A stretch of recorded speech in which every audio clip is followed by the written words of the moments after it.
Welcome to the Football Show here on PLZ Soccer's YouTube channel. I'm Kerry Pollock, joined here with Tam McManus and Paul Hanlon. Domestic football is almost back, Tam. We're almost there. Thank God, says you. We love Scotland, but we like to see the league action back. Yeah, listen, I'm not a big international fan, maybe because I never get any caps. I used to get a weekend off, but Not to get bitter. no. Listen, I think that Scotland done well over the two games. You know, we're pretty pleased with 4 points, but I'm glad to see the domestic stuff start back again. I'm all about the homegrown football. Yeah, a successful campaign so far, Paul. Was Tam mentioned 4 points out of a possible 6? Yeah, probably exactly what they're looking to do going into the start of the campaign. You obviously want to start it as well as possible, and starting with a tough game away to Denmark to get that point really kind of set them on their way. And then the Belarus game is obviously going to be difficult as well in a different sort of way, but managed to come through that with 3 points. Yeah, Kieran Bowie's been one. He's been the Hibs poster boy that's been for a wee while. He didn't quite manage to get any minutes for Scotland. We know that the way that Steve Clarke works, he's a creature of habit. So is that unsurprising? Or do you want him to get a bit? No, it's a difficult one. I thought you're looking at the way the Belarus game was going, especially that game, and you think like the game was pretty much won. It was pretty comfortable, and Lyndon Dykes has played the game before and has not had as many minutes, so he thought he'd maybe try and save him a little bit. And Bowie's fresh and ready to go, so on top of the form he showed for Hibs. So I thought he probably deserved the minutes, but as you said, Steve Clarke's very loyal to the squad that I've done so well for him. Surprised that he kept going with the tried and tested, Tam? I think Steve Clarke's that kind of guy. I think it may be a wee bit of stubbornness, thinking everybody's wanting Bowie on. I'm going to do the opposite. You know, he's one of them, and yeah, I'm disappointed for him, but I'm actually pleased from a Hibs point of view that he didn't get any injuries or anything like that, because I think that Hibs are very dependent on him at the minute. They've only got that one physical striker. That's obviously why they tried to get Lyndon Dykes in, but I think if anything happened to Bowie, you're a wee bit lightweight up front in the forward area. So whilst I'm disappointed for him not to get a cap, I think from a Hibs point of view, you're quite happy he comes back and he's not injured. Yeah, maybe a blessing in disguise. Then Paul, just how impressed have you been with him so far? Oh, he's been excellent. I went to all the European games at home, and just that physical presence that he brings is, see, for a centre half, looking at and watching him, especially in the European games, he's so physical. So he's pushing defenders over, he's nudging them, he's bouncing at them. But any defender does that back to him, and he's over, and he's getting them. He got, I think it was a Partizan, both lives he got them sent off. The defender sent off. So he's got that knack of, like, he can give it out, but if you get it back to him, he's over. He's buying free kicks for the team, and it's a great weapon for Hibs to have. He's clever that way, because you'd think that from an experienced pro. You know, you gain that as a striker when you get older. You gain that wee knowledge when you defender touches, you go over, you buy fouls and all that. But he's 21, 22, and he's got that in his locker already. So I think that's a great attribute to have as a striker as well. I think he said as well, he was speaking to Rocky Bashiri and asking him, what do you not like in a striker? What do you not like playing against? So that's obviously been fed onto him by his teammates. Yeah, I think it has been. I think that Rocky Bashiri obviously would prefer to play against a big bustling type striker. He'd rather not play against a wee nippy guy. So interesting that he's asked him that, because when I was a striker I wouldn't ask a centre half that. I'd just go and play against him. But yeah, it just shows he's always thinking about the game. And as I said, he started really well at Hibs, and listen, I think he's got more caps in the locker. He's just got to bide his time and keep scoring goals for Hibs. Yeah, so you saw that wonder strike, Paul, with your very own eyes. Yeah, right behind that goal actually. When it went in, just incredible. I think the best part of it is he doesn't even look at the goals before he hits it.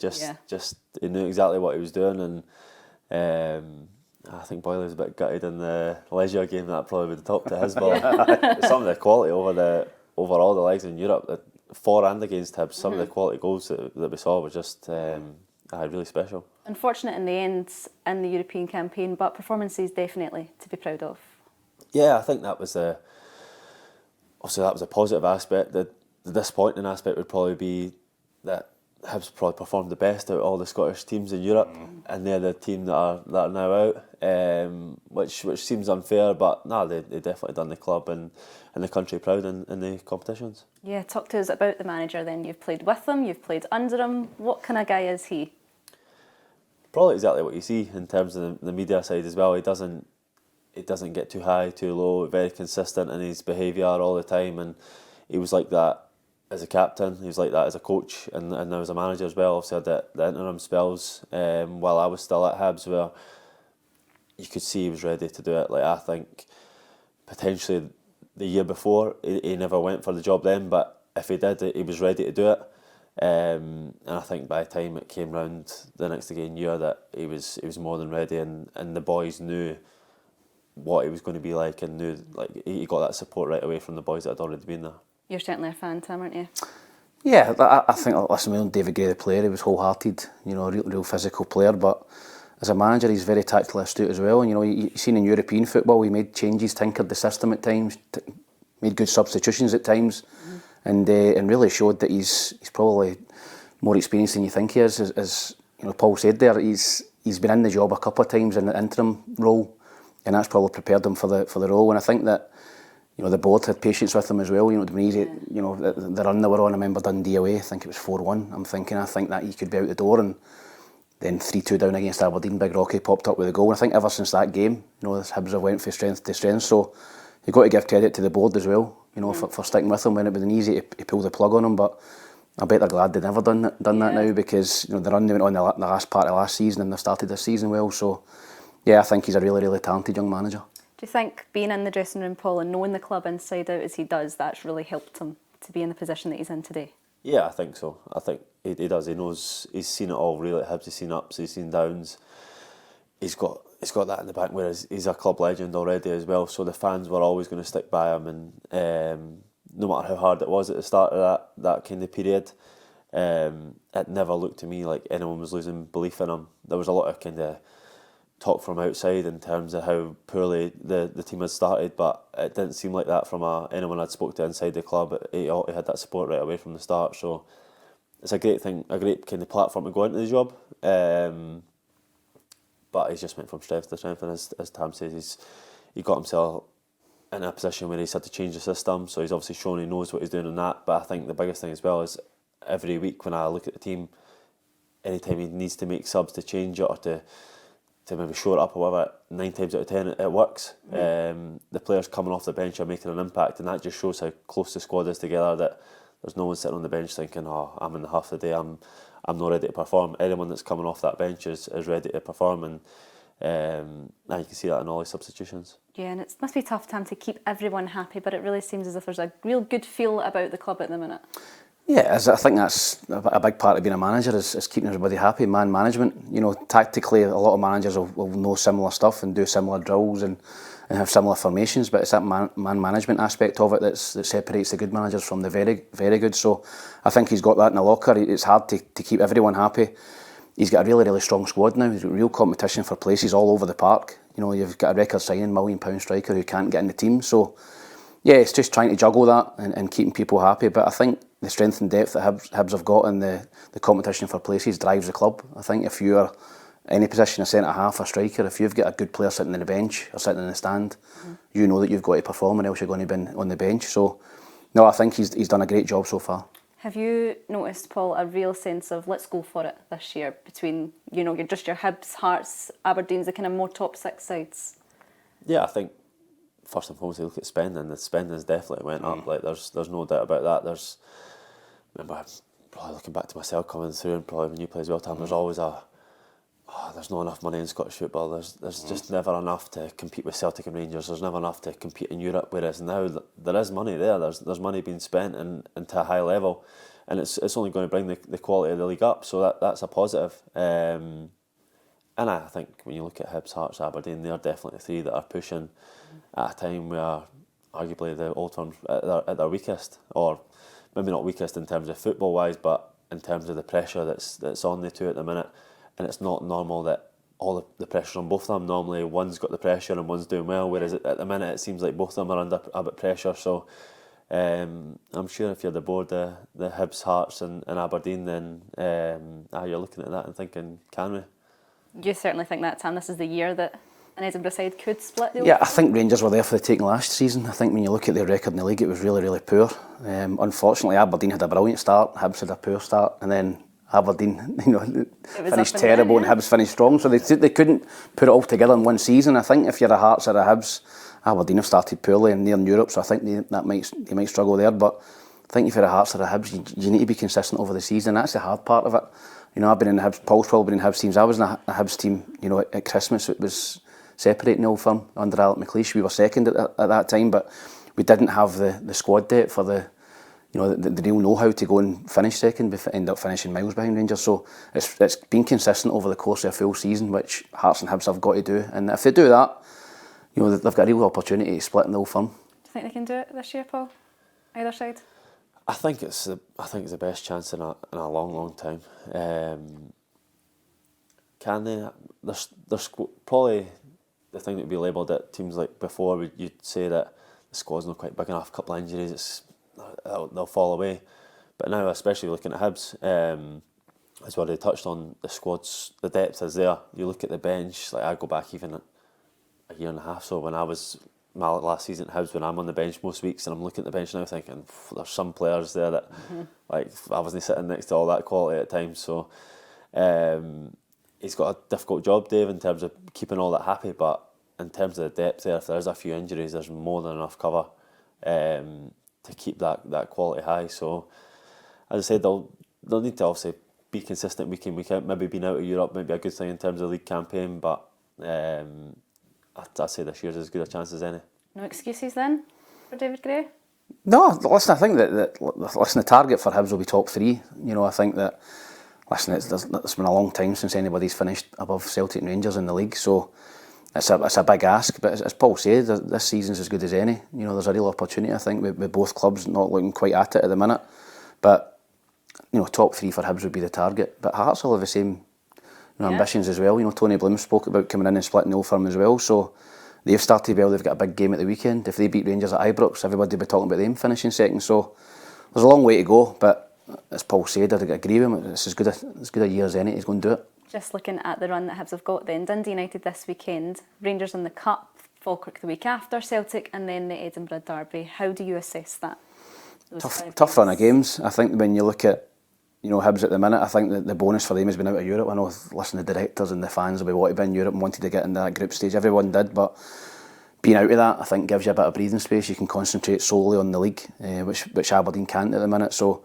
It's a real tough run of games. I think the Rangers game away in the Cup is a massive game for Hibs. You know, realistically, there's only 2 trophies you can win every season as a Hibs player, and that's one of them. So, if you're going to have any aspirations of doing anything this year, you've got to go and pick up a lot of points out of that run and beat Rangers. Paul, you'd mentioned earlier Celtic and Rangers maybe not at their best at the moment. When you go into a game up against either of 2 of them, is there a psychological element that you can try and take advantage of?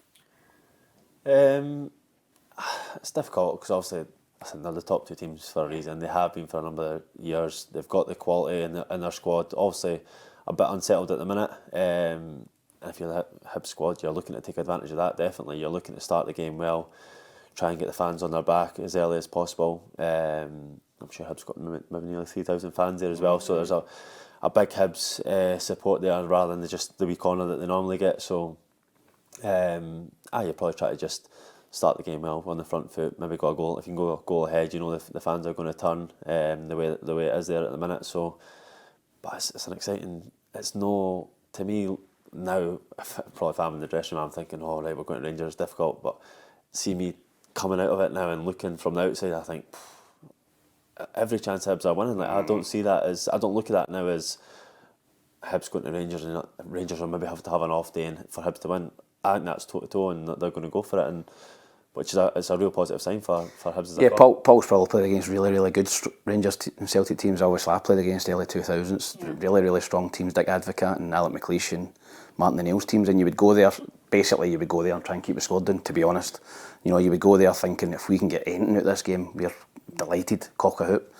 Now, as Paul said, you're going there, you're thinking, Rangers have not won a game yet. You know, their fans are on their case. We've started the season well, you're going there with a bit more confidence than you would be 10, 15, 20 years ago, to be honest. Even back then, though, if a Celtic or a Rangers were going through a bit of a tough spell, did you still have the same attitude towards the game? I think a lot of time you think they need to come off it a little bit.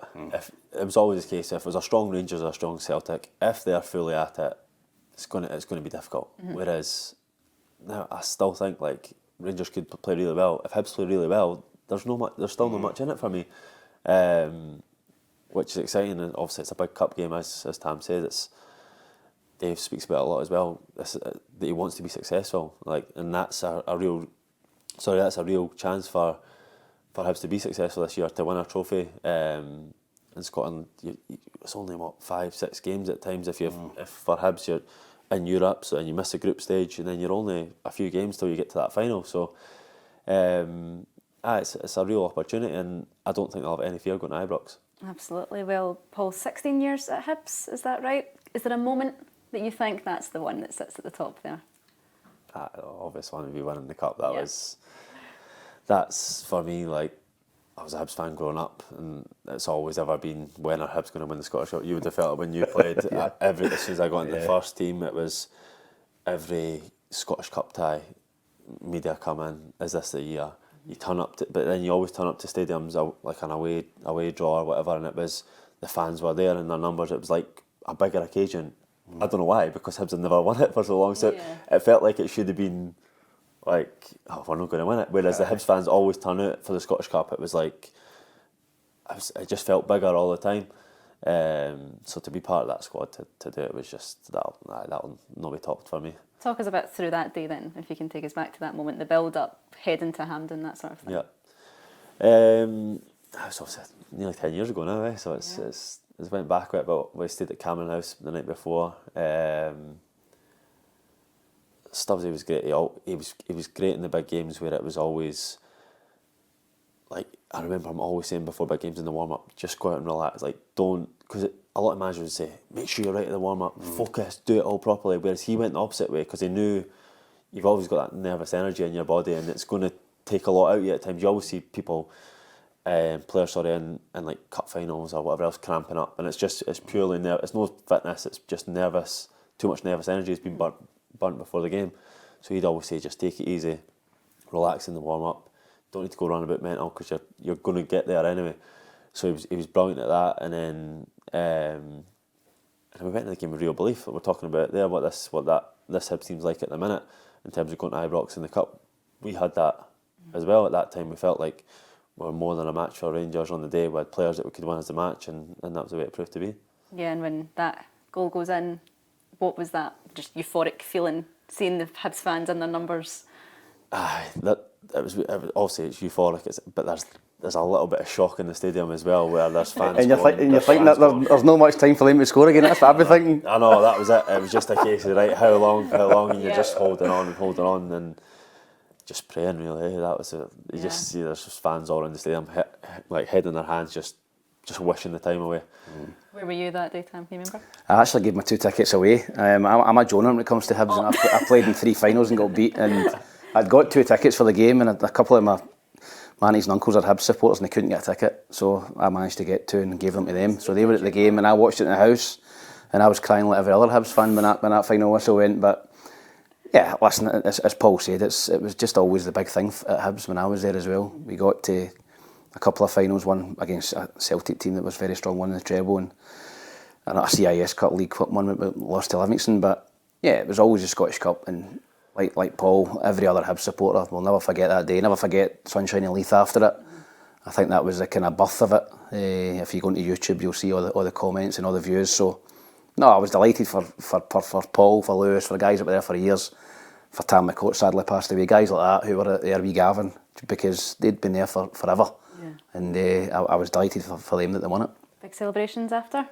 It was, aye. Just, the Sunday was just incredible what the parade was like, and I remember saying, it was Dylan McGee, we were coming down, before we go down to Leith Walk on the bus, and I was like, oh, this is going to be like unbelievable. Like, but even then, when I kind of pictured what I thought it'd be like, because obviously I grew up a Hibs fan, I knew how big it was. But even then, when you got down to the top of Leith Walk, you can see all the way down, it was just unbelievable scenes. Yeah, well, let's move on to the big games that all Hibs fans look forward to, and that is the derbies. We've not got one. It's the 4th of October, I think the first one is. Do you both miss being part of them?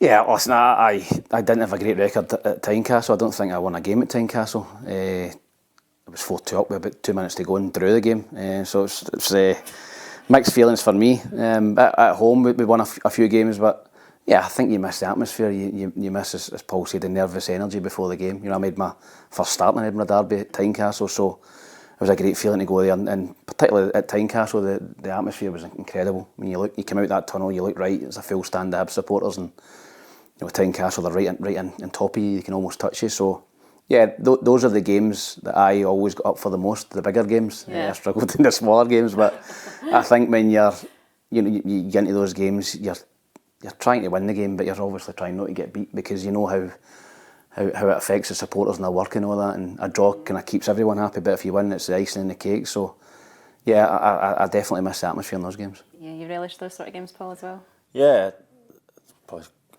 carrying on for what Tam's just said there, like, there's no better place as well if you do win. There's no better place for a Hibs player to score the winner, or even to win. Like that, seeing that end at Tynecastle bouncing at the end for Hibs players just is special. So that motivation's there right away. You want to be part of that. There's a number of boys in the squad at the minute that know all about it. Obviously, Boyley being the main one, he's scored a few goals there. So there's that excitement because you know you've got a chance to kind of write yourself into the history of the club. You must have a better success rate then than Tam at Tynecastle, particularly. Aye, but I won a few. To be fair, probably started off really well. Where I remember my first ever game at Tynecastle. I think I was maybe 18, maybe. We must have had easy 7 or 8 proper starters out, either injured or suspended. And we had a proper makeshift team. It was when Derek Ryden scores a penalty. That's right. 0-1 on his back. Yeah. Hearts fan jumped at the stadium trying to get to him and everything. So it was that was my first time at Tynecastle, thinking, "Whoa, what's going on here?" But we won the game 1-0, so I was thinking, "Oh, brilliant!" Like, and then a few years where it was difficult. Obviously, going to Tynecastle was hard. Hearts had a lot of investment at the time. We were probably weaker, so there were quite a few years where derbies were probably in Hearts' favour a lot of the time. And then towards the end, probably came back round the game where we had a good wee run, especially when Neil Lennon was at the club around that time. So it's been up and down really. But you obviously have to go through the harder times, and then when you do win, it feels even more special. As a Hibs fan growing up, is there a special feel around the city when this game is approaching? Aye, well, I grew up the Hearts side of the city, didn't I? So I went to Tynecastle school and everything. So it wasn't easy growing up that side of the city as a Hibs fan. But I obviously knew, I had a lot of Hibs fans as mates, but then a lot of Hearts fans as well, kind of mixed at the school. So you do feel it. I felt obviously growing up, and then as soon as you're in the first team, you're around that environment. As soon as the game before is finished, it's all kind of focuses on that derby coming up. Everyone wants to be as fit as possible and as ready, because as I said, you can write your name into history. And as we mentioned earlier, Tam, the first one coming up at the start of October, 5:45 kick-off. Does that make it a wee bit more special? Is that a Saturday night? I think it's a Saturday night as well. Oh, I can imagine people being in some state for that game. I mean, drinking all day, 5:45 kick-off on a Saturday night is going to be mental for the police to police that game. But yeah, listen, I think, hopefully both teams are up in the top 4 at that point, and there's a lot on the game. Hearts have started the season in flying form. Hibs are unbeaten as well in the league. So listen, I think it's every derby game special, but this season might be a little bit more special because there might be an opportunity there if Rangers keep toiling to go and split the Old Firm. But yeah, Tynecastle 5:45 Saturday night, atmosphere will be amazing. Yeah, it will be. Certainly one to look forward to. Well, on behalf of myself, Paul and Tam, thanks for listening, thanks for watching. If you want more exclusive content, be sure to follow us on PLZ Premium, and here is the prize that's up for grabs this week. This week's competition on PLZ Premium is fairly straightforward. You get the chance to win one of these fabulous Maestro tops in red, blue, green or black. It's ideal for a bit of leisure wear, golf, training, you name it. It looks cool. If you're supporting your favourite team, it might be in your favourite colours. And we'll also throw in a chance for you to get one of these fabulous posters with legends of the game with their legendary numbers as well.